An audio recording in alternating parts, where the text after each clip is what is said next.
तो मुझे लगता है लेकिन आप जितनी क्लीन कॉमेडी कर रहे हो, फैमिली फ्रेंडली कॉमेडी कर रहे हो, जी। यही एक बेसिक रीज़न हो सकता है कि आप वायरल नहीं हुए अभी तक।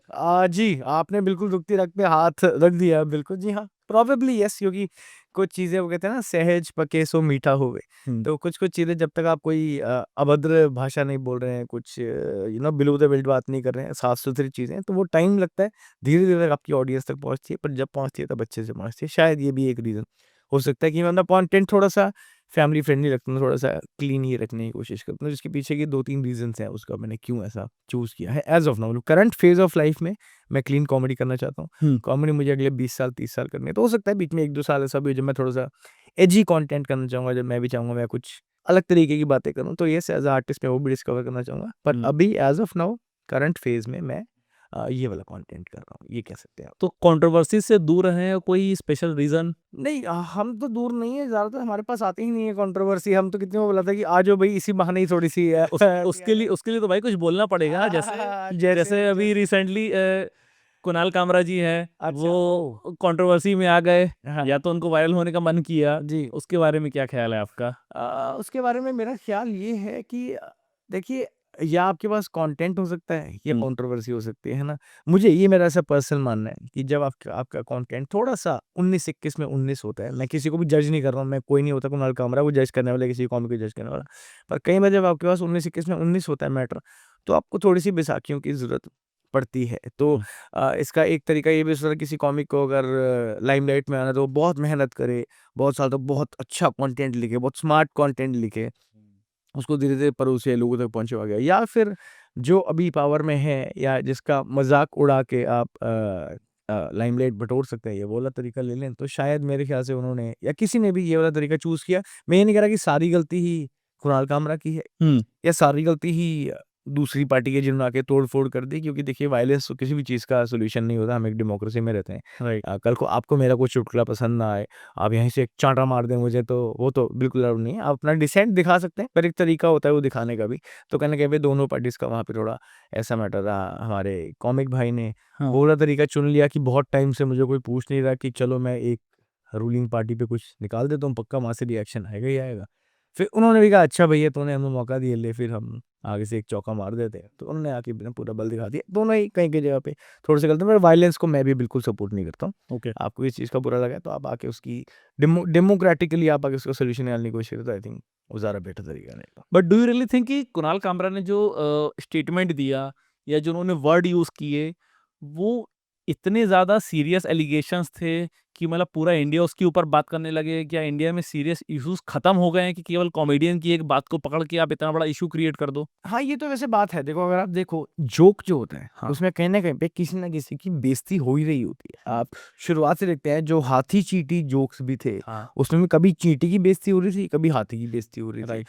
जो संता-बंता जोक्स इन्वर्टेड कॉमा में चलता है, उसमें कभी संता की बेइज़्ज़ती होती है, कभी बंता की होती है। जो मोटापे पे जोक होता है, कभी मोटे बंदे पे, तो हर कोई किसी न किसी जोक में किसी का मज़ाक तो उड़ेगा ही उड़ेगा। हुँ। तो उसको आप कितना स्पोर्टिंगली ले रहे हैं, कितना आपकी टॉलरेंस है, आई थिंक वो बहुत ज़्यादा मैटर करता है। और उसके हिसाब से ही आप देखें कि आपको मतलब आप ये नहीं ले सकते कि इस बारे में कैसे बोल दिया। हुँ। At the end of the day हम एक डेमोक्रेसी में ही रह रहे हैं, डिक्टेटरशिप तो है नहीं कि इस पर्सन के अगेंस्ट कैसे बोल दिया।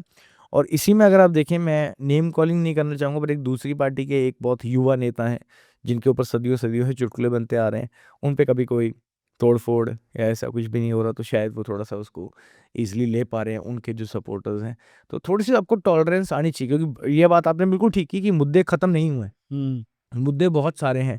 जिस वेन्यू की हम बात कर रहे हैं, हैबिटेट जो है, हम वहाँ बहुत शोज़ करते आए हैं। अब मुझे नहीं पता आप वहाँ पे पर्सनली कभी गए हैं, नहीं गए हैं। कभी उसके नहीं गए। सामने रोड है, वहाँ पे कूड़ा-करकट बहुत पड़ा होता है, बहुत खड्डे हैं, हर समय खुदाई ही चल रही होती है।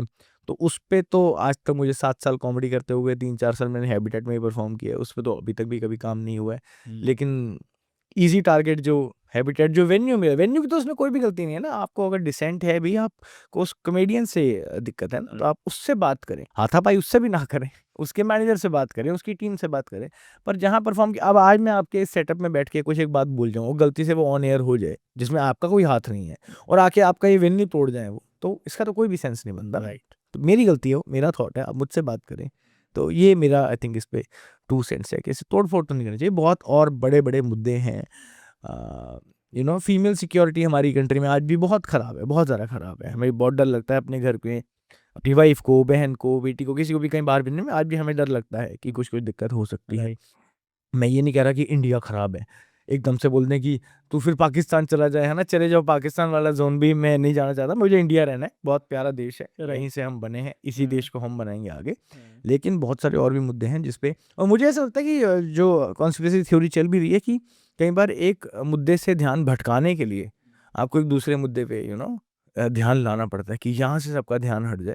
कई बार एक छोटे बच्चे को वो ज़िद कर रहा हो कि मुझे ये चाहिए, ये चाहिए, उसको एक दूसरा लॉलीपॉप दे दिया जाता है ना कि उसका वहाँ से ध्यान हट जाए। हाँ। तो हम सब वो देश के छोटे बच्चे हैं, हमें एक चीज़ से ध्यान हटाने के लिए दूसरा लॉलीपॉप पकड़ाया था कि ये देखो क्या बोल दिया है इस कॉमेडियन ने और इस अच्छा। ने। तो फिर तो आप समझ गए मैं क्या कहना चाह रहा हूँ। इससे पहले आपका भी नहीं टूट जाए इस टॉपिक को, आई थिंक हम यहीं पे रोक लेते हैं। नहीं, मैं इसका इसका एड्रेस एड्रेस नहीं डालेंगे, एड्रेस आपने नहीं डालूँगा। पीछे लोगों पे नहीं लगा रखा। कुछ नहीं तो लगाऊँगा, मैं इसीलिए लगाऊँगा आई कोई थिंक आप आके तोड़ नहीं दे इसको। बच जाएँगे, तो आप स्मार्ट इसीलिए हैं, मैं मैंने समझ कहीं रहा हूँ। अपना एड्रेस शेयर नहीं किया। मैं गेस्ट हाँ। को भी ना एंड मोमेंट पे एड्रेस शेयर करता हाँ, हूँ। तभी मैं 3 दिन से निकला था, मुझे आज जाके मिला ये स्टूडियो की एड्रेस ही नहीं बता रहे थे कि ये तोड़-फोड़ ना हो जाए। तो ये मुद्दा है सारा। अच्छा, एक ये मुंबई में ये केस हुआ। कल मैं एक वीडियो और देख रहा था, मुंबई का ही था। हाँ। वहाँ पे कुछ शिवसेना के थे, कुछ उद्धव ठाकरे गैंग के लोग थे। हुँ, वो एक डीमार्ट के बंदे को ना चांटे मार रहे थे। अच्छा, किस रीज़न से कि उसने उनसे जो भी बात की वो हिंदी में बात की, मराठी में बात नहीं की।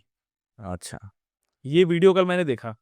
एक तरफ आप बात कर रहे हो कि मतलब अगर एक कॉमेडियन ने कोई जोक मार दिया किसी के ऊपर, हुँ, तो वो आपने नेशनल इश्यू बना लिया, आपने तोड़-फोड़ कर दी। हुँ, दूसरी तरफ आपसे रिलेटेड पार्टीज़ के, महाराष्ट्र की पार्टी के बंदे, जो ऑन कैमरा मतलब वो प्रॉपर उसका वीडियो बना रहे हैं, बंदे को चाँटे मार रहे हैं कि यार तू मराठी में क्यों नहीं बात कर रहा है? हुँ। ये कहाँ तक जायज़ है? देखिए मैं मतलब इसका ना आंसर ब्लैक और व्हाइट नहीं है, ग्रे आंसर है एक्चुअली। मैं आपको ऑनेस्टली बताऊँ, वो जो मैंने तो ये वीडियो देखा भी नहीं है, खैर जो भी 3-4 लोग हैं, हुँ। वो हो सकता है उनका अपना एक पर्सनल ओपिनियन कह सकते हैं या एक एक उनका अपना थॉट प्रोसेस हो। हम जो भी आपने नाम लिया, मैं वो नाम भी लूँगा एक बड़ी पार्टी का जिसका भी आपने नाम हुँ। लिया है, वो आपके थॉट है। जी। कि हो सकता है वो उस पार्टी की आइडियोलॉजी ना भी हो या उनके लीडर्स की आइडियोलॉजी ना भी हो, नीचे आते जैसे एक चाइनीज़ व्हिस्पर्स गेम होते हैं ना, ऊपर से कुछ एक फ्लो चला, नीचे किसी कान में कुछ है, आगे कुछ है, कुछ है।